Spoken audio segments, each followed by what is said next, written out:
Les amis, j'ai encore trouvé pour vous une histoire de fou, vous allez complètement halluciner, c'est un truc de malade. Un génie de l'informatique est retrouvé dans un sac de sport fermé à clé de l'extérieur, sans vie. On est en 2010 et cette découverte est faite par Scotland Yard, la police qui s'occupe de tout Londres et ses arrondissements. Et l'homme qui est à l'intérieur de ce sac, il s'appelle Gareth Williams. Cet homme a un QI plus élevé que 99,9% de la population mondiale. Il est donc retrouvé à l'intérieur de ce fameux sac chez lui, dans sa propre baignoire. Au moment où il est retrouvé sans vie dans ce sac de sport, Gareth, lui, il travaille normalement pour les services secrets britanniques. Et justement, les services secrets britanniques excluent directement un homicide. C'est-à-dire qu'ils disent que ce jeune homme brillant s'est enfermé tout seul dans ce sac fermé à clé de l'extérieur. Ça paraît énorme et pourtant, c'est bien ce qui s'est passé. Et donc, la grande question, évidemment que tout le monde se pose, pourquoi Gareth Williams a-t-il été retrouvé sans vie, enfermé dans un sac de sport? Un sac de sport fermé de l'extérieur et surtout, il était dans un sale état. Alors Gareth Williams, il est né le 26 septembre 78 à Valais au Pays de Galles. Il grandit au sein d'une famille galloise classique entourée de ses parents Hélène et Ayane, mais aussi de sa sœur Ceri. Très rapidement, Gareth s'avère être un enfant extrêmement intelligent. Il a de grandes facultés en sciences et en mathématiques. Tout naturellement, Gareth, il opte donc pour un parcours scolaire scientifique. Il obtiendra un doctorat à l'université de Manchester sans aucune difficulté. Il y a l'un de ses anciens profs, il dira même de lui que c'était un élève exceptionnel. C'est pas les miens qui diraient ça. Ce prof dira même que c'était l'un des meilleurs logicien, avec le cerveau le plus rapide qu'il n'ait jamais rencontré de sa vie. Quand il y a un prof qui vous fait des éloges comme ça, c'est que normalement vous êtes pas trop mauvais. Le carnet de notes là il est bon là, les parents ils sont contents. Gareth il est aussi hyper sportif et il pratique avec passion le cyclisme accompagné de son père. Il est aussi décrit comme quelqu'un de particulièrement secret et discret, ce qui colle plutôt bien aux critères de sélection de son futur employeur. Son futur employeur, le MI6 en anglais. Lorsque le MI6 le repère, Gareth a tout juste 21 ans et il décide de ne pas poursuivre ses prestigieuses études pour intégrer directement les services de renseignement britanniques, les services secrets britanniques. Il devient alors pour le MI6 expert informaticien en chiffrement et en code. Rapidement, c'est quoi le MI6? Pour ceux qui savent pas. Évidemment, la plupart d'entre vous ont déjà entendu parler du MI6 avec James Bond, car oui, le plus célèbre des agents, 007, travaille pour le MI6. Évidemment, James Bond n'existe pas, mais le MI6, lui, existe bien. C'est important de recadrer, parce que nous, en France, on a la DGSE, et au Royaume-Uni, ils ont le MI6. Et il y a quelques autres trucs aussi. Le MI6, dont l'appellation est Military Intelligence Section 6, c'est le summum du service des renseignements britanniques. Comme son nom l'indique, le MI6 doit fournir au plus haut placé du gouvernement des renseignements sur tout ce qui concerne les intérêts cruciaux du pays, en termes de défense, sécurité, politique étrangère et économie. Et en fait, le MI6, il se décompose en 3 branches. Il y a le MI5, c'est le service de renseignement de la sécurité intérieure. Le MI6, qui est le service de renseignement extérieur. Ce service, il travaille aussi avec les services militaires des pays étrangers. Il y a également le GCHQ, service en charge de la sécurité des communications et des systèmes d'information du gouvernement des armées. Et Gareth, lui, il commencera sa carrière au GCHQ, à Cheltenham, au nord-ouest de Londres. À l'intérieur du GCHQ, Gareth travaille seul ou en petite équipe. Jusque-là, dans son début de carrière dans les services secrets, il était surtout face à des problèmes mathématiques. Mais au GCHQ, dans lequel il va rentrer, il est d'entrée mis au défi par une technologie de pointe et des problèmes complexes en temps réel. Et pour la première fois de sa vie, Gareth faisait partie d'une communauté d'individus sélectionnés sur le volet, notamment pour leur discrétion ainsi que pour leur cerveau hors du commun, interceptant, surveillant et analysant des mails et les appels téléphoniques du monde entier. Gareth, qui avait l'habitude d'être le meilleur et que tout soit un petit peu simple, eh bien pour la première fois, il a senti de la pression en travaillant au service secret du GCHQ. Dans cette branche des services secrets britanniques, de nombreux techniciens étaient aussi intelligents, voire plus intelligents que Gareth. Et c'était plutôt rare, lui il avait l'habitude d'être le premier partout, c'était vraiment un monstre. Et là il se retrouvait un petit peu en compétition, on va dire. Gareth en avait marre des frictions au MI6 et il était très malheureux. Sa demande de mutation avait été acceptée et il allait donc revenir au poste d'écoute de Cheltenham le 1er septembre 2010. Mais là, 22 août 2010, le MI6 donne l'alerte. Gareth Williams, alors âgé de 31 ans, n'est pas revenu travailler après ses congés. En fait, à partir de ce moment-là, ça faisait déjà 8 jours qu'il n'avait pas donné signe de vie. Ça commence à être inquiétant. Notamment pour un gars qui a un poste comme ça, qui est hyper important, c'est chaud. Ça fait environ 1 an que Gareth vit dans la tranquillité la plus totale. Il est locataire au dernier étage d'une belle maison victorienne du 36 Aldenray Street, quartier chic de Pimlico. C'est un quartier historique du centre de Londres. L'avantage de ce logement, c'est qu'il se trouve qu'à quelques centaines de mètres km du siège du MI6. Donc en fait, le gars vivait vraiment à côté de son travail, il avait pas beaucoup de trajets à faire, donc il pouvait pas être en retard. Ça peut arriver, mais voilà, il y a moins de chance. Alors, au bout de 8 jours, alors que le gars vit à côté, c'est bizarre. Garrett est du genre locataire sans histoire, sans bruit, sans problème. Bref, un mec lambda vu de l'extérieur. Ses voisins parlent d'un jeune homme extrêmement sympathique mais solitaire. Pas super ouvert au bavardage, mais plutôt sympa, et qui s'absente très souvent. Vous savez, ça me fait penser à l'épisode de Groland qui dit toujours « Ah ouais, ce voisin, il était gentil, il disait bonjour. Il était discret, il faisait pas de bruit. » Et en fait, c'est le pire tueur en série qui ait jamais connu l'histoire. C'est souvent les plus gentils qui sont les plus filous. Mais bref, 23 août. La police de Scotland Yard est appelée à se rendre chez Garrett. L'agent de location de la maison fournit un double des clés de l'appartement aux policiers. Les policiers se dirigent vers le dernier étage et ouvrent la porte à précisément 16h40. Et là, en ouvrant la porte, ils vont remarquer très rapidement plusieurs choses. Le chauffage fonctionne au maximum. La chaleur, elle est suffocante. Alors que nous sommes à ce moment-là en plein mois d'août. Et surtout, il y a une très forte odeur qui émane de toutes les pièces. Une odeur âcre, une odeur de mort.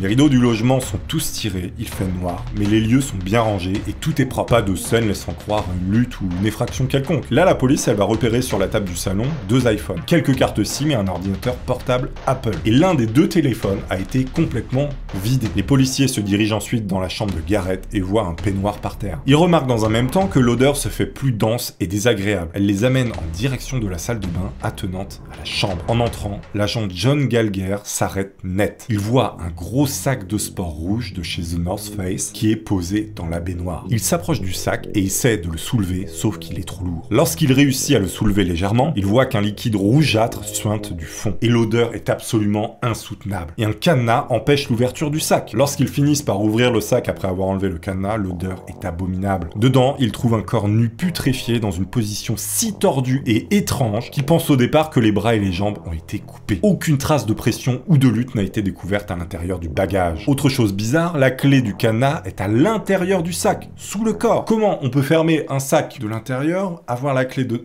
Il y a un problème, c'est pas possible. Et vous allez voir que c'est encore plus bizarre que ça. Les détectives commencent leur recherche en essayant d'en savoir le plus possible sur Garrett, sa vie et ce qu'il faisait exactement au MI6. Mais les services secrets étant ce qu'ils sont, et voulant protéger leurs intérêts, ils empêchent la police de savoir quoi que ce soit sur Garrett et son rôle chez eux. Compte tenu de son travail classé défense, la mort de Garrett a déclenché un tsunami au sein des services secrets britanniques. Tous les plus gros services d'enquête ont défilé dans l'appartement de Garrett pour le passer au peigne fin. Ils voulaient trouver le moindre indice, comprendre ce qui s'était passé. Et il y a même, outre-Atlantique, le FBI qui va s'en mêler. Pas comme Harry Potter s'en mêler. Rien à voir. En plus, c'est à Londres. Ça, c'est beau. Lorsque chaque service a ratissé les lieux, ils ont laissé place aux scientifiques du Home Office pour analyser la scène. Et visiblement, le ménage avait été fait extrêmement bien. Mais par qui? Le MI6 se contente de la version donnée par Scotland Yard, à savoir que sa mort n'a rien à voir avec son travail. C'est quand même très bizarre, non? Au total, on va retrouver 15 traces génétiques masculines et 2 empreintes digitales vont demeurer inconnues. Elles ont été relevées sur le cadenas et sur le sac de sport. Il y a aussi des traces intimes qui sont retrouvées sur une serviette verte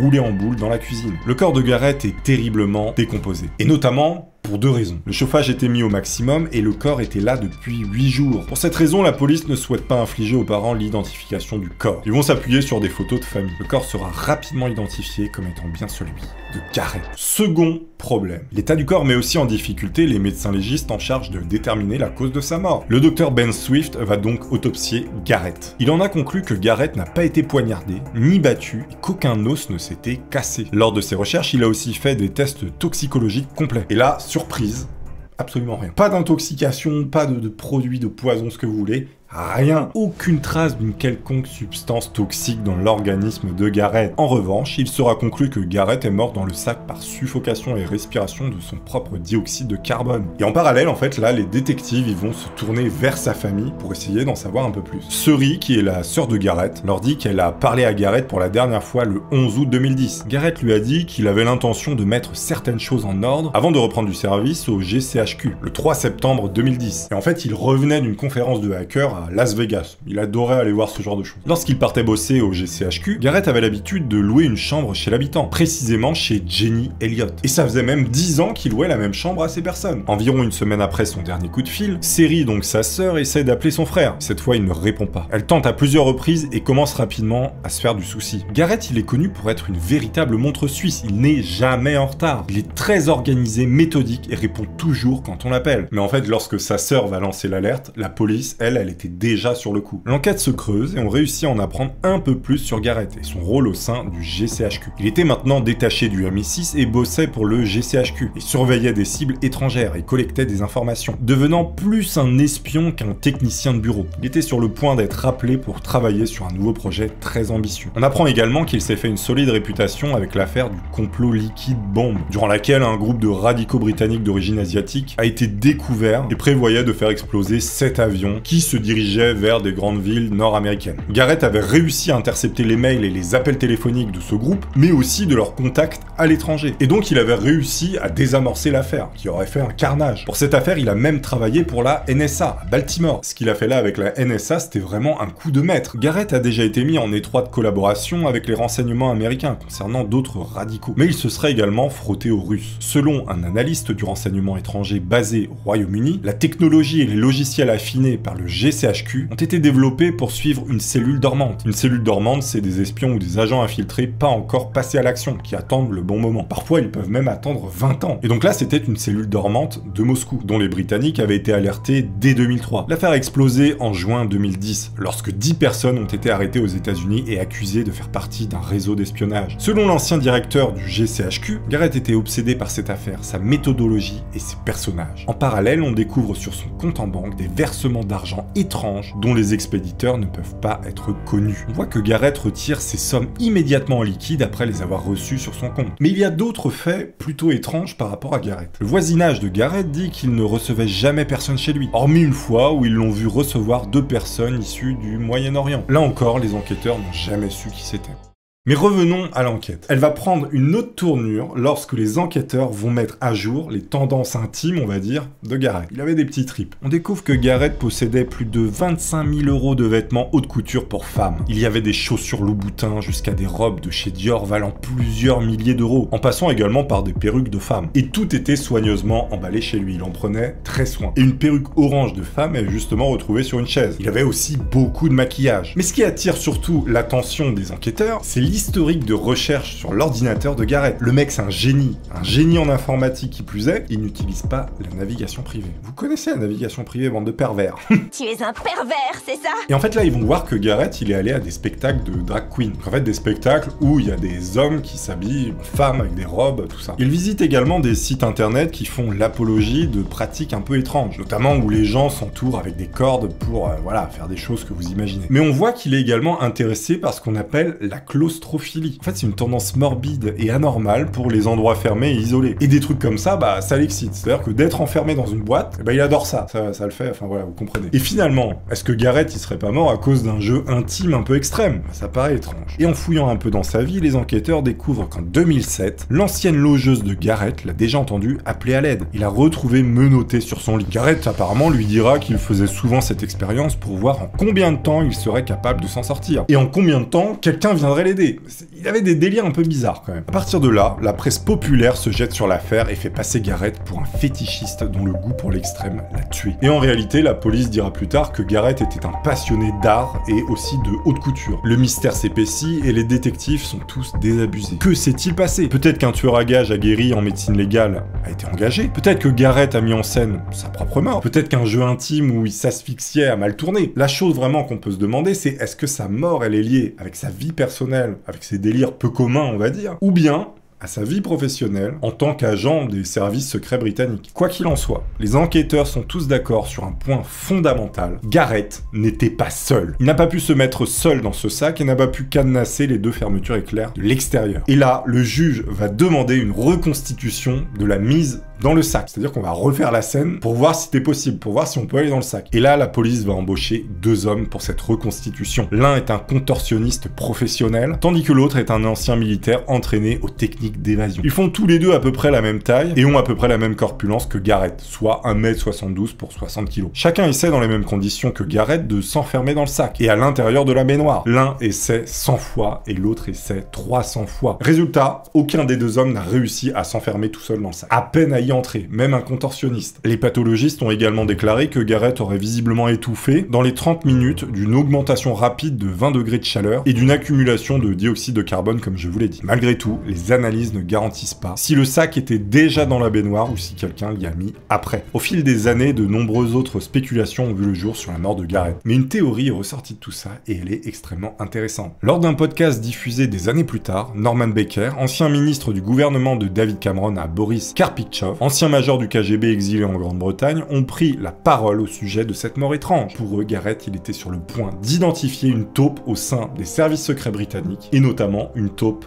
russe. Une taupe, hein, c'est un agent qui vient dans les services secrets et puis qui redonne des informations à son pays. Et voici ce qu'a dit Baker. Mon point de vue sur les preuves que nous avons pu accumuler et qui ont été rendues publiques est que ce sont probablement les Russes qui l'ont fait. Et oui, Garrett Williams avait des liens russes dans le sens où il enquêtait sur les transactions russes dans Londres, dans le cadre de son travail pour le GCHQ initialement, et par la suite au sein du MI6. Et lui, Karpichov, il va dire, je pense qu'il a été empoisonné, puis est devenu probablement inapte à bouger. Ce qui a fait qu'il s'est étouffé en fait, il était paralysé dans le sac. Il suppose que c'est ça, et c'est très probable. Le journaliste Brendan Kemet ajoutera lors d'une émission en 2023, on sait qu'il existe des drogues qui disparaissent en quelques heures dans le corps. Le fait que le chauffage soit mis au maximum quand on a découvert le corps de Garrett, eh bien ça colle avec cette idée qu'on ait voulu activer la putréfaction pour rendre invisible et indétectable cette potentielle drogue qui l'aurait paralysé. En 2021, le Sunday Times a rapporté que les énormes progrès de la science de l'ADN pourraient aider à mener une nouvelle étude. Une étude plus approfondie sur certains échantillons trouvés sur les lieux, notamment un cheveu retrouvé dans la main de Garrett. Pour rappel, après la mort de Garrett, les scientifiques n'avaient pas été en mesure d'obtenir des profils précis et complets à partir de certains échantillons récoltés dans son appartement. En février 2021, la police de Met, qui sont les forces de police responsables du Grand Londres, a déclaré qu'un réexamen était en cours et que les détectives attendaient les résultats. Peut-être que dans cette histoire, finalement, le MI6 y est aussi pour quelque chose. Ce qui est fou, en fait, c'est le mix qui a été fait pour brouiller les pistes. C'est-à-dire qu'on a mélangé ses délires dans sa vie privée qu'il faisait, notamment